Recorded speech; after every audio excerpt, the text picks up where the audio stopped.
Camarade président Vladimir Poutine, camarade président chef d'État africain, camarade chef de délégation, bonjour.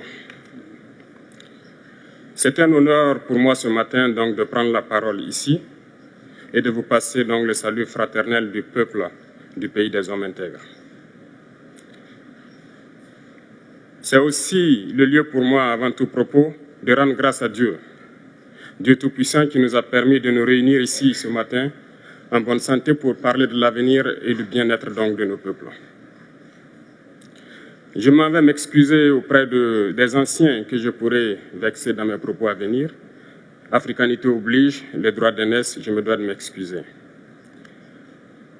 Camarades, j'ai quelques questions donc de ma génération, mille et une questions qu'on se pose. Mais nous n'avons pas de réponse. Et il se trouve qu'ici, nous pouvons laver donc notre linge sale parce qu'on se sent en famille. On se sent en famille en ce sens que la Russie est une famille aussi pour l'Afrique. C'est une famille parce que nous avons la même histoire. La Russie a consenti d'énormes sacrifices pour libérer le monde du nazisme pendant la Seconde Guerre mondiale. Les peuples africains, nos grands-pères, ont été déportés de force aussi pour aider l'Europe à se débarrasser du nazisme. Nous partageons la même histoire en ce sens que nous sommes les peuples oubliés du monde, qu'ils soient dans les livres d'histoire, dans les documentaires ou films, on tend donc à balayer le rôle prépondérant qu'a joué la Russie et de l'Afrique dans cette lutte contre le nazisme. Nous sommes ensemble parce que, actuellement, nous sommes là pour parler de l'avenir de nos peuples, de ce qui va advenir demain, de ce monde libre auquel nous aspirons, de ce monde sans ingérence dans nos affaires internes.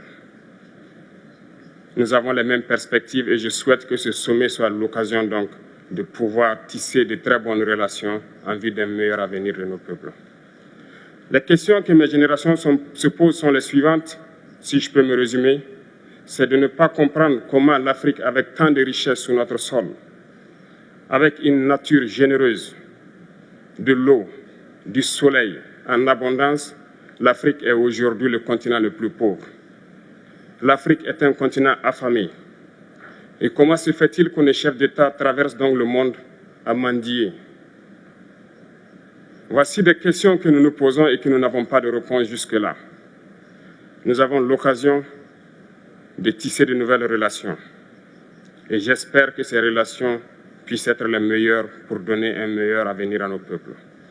Ma génération me charge aussi de dire que, par ce fait de pauvreté, ils sont obligés de traverser l'océan pour essayer de rallier l'Europe. Ils meurent dans l'océan.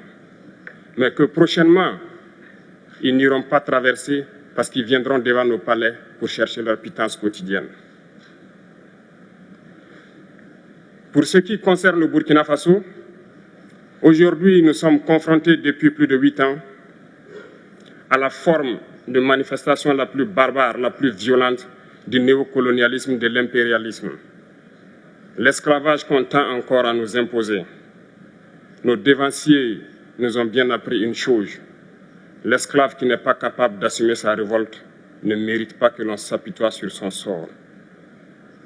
Nous ne nous apitoyons pas sur nos sorts, on ne demande pas que quelqu'un s'apitoie sur notre sort. Le peuple burkinabé a décidé de lutter contre l'île terroriste en mesure de relancer son développement. Dans cette lutte, des vaillants peuples, des vaillantes populations se sont engagées à prendre les armes face au terrorisme, ceux que nous avons affectueusement appelés les VDP, des volontaires. Nous sommes surpris de voir les impérialistes traiter ces VDP de milices et de tout type. C'est décevant, parce qu'en Europe, lorsque des peuples prennent les armes pour défendre leur patrie, on les traite de patriotes. Nos grands-pères ont été déportés pour sauver l'Europe. Ce n'était pas avec leur consentement, contre leur gré. Et bien au retour, on se rappelle bien qu'à Tiaroy, lorsqu'ils ont voulu revendiquer leurs droits élémentaires, ils ont été massacrés. Cela ne fait rien donc. Lorsque nous, peuple, nous décidons de nous défendre, on nous traite de milices. Mais là n'est pas le problème. Ce qui est le problème, c'est de voir des chefs d'État africains qui n'apportent rien à ces peuples qui se battent, mais qui chantent la même chose que les impérialistes en nous traitant de milices, en nous traitant donc d'hommes qui ne respectent pas les droits de l'homme. De quels droits de l'homme parle-t-on? Nous nous offusquons contre cela et c'est honteux. Il faut que nous, chefs d'État africains, nous arrêtons de nous comporter donc en marionnettes qui dansent à chaque fois que les impérialistes tirent sur les ficelles.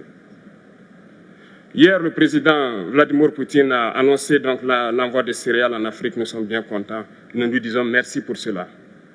Mais aussi, c'est un message passé à nous, chefs d'État africains, parce qu'au prochain forum, nous ne devrons pas venir ici sans avoir assuré, pour ceux qui ne connaissent pas la guerre, l'autosuffisance alimentaire de nos peuples.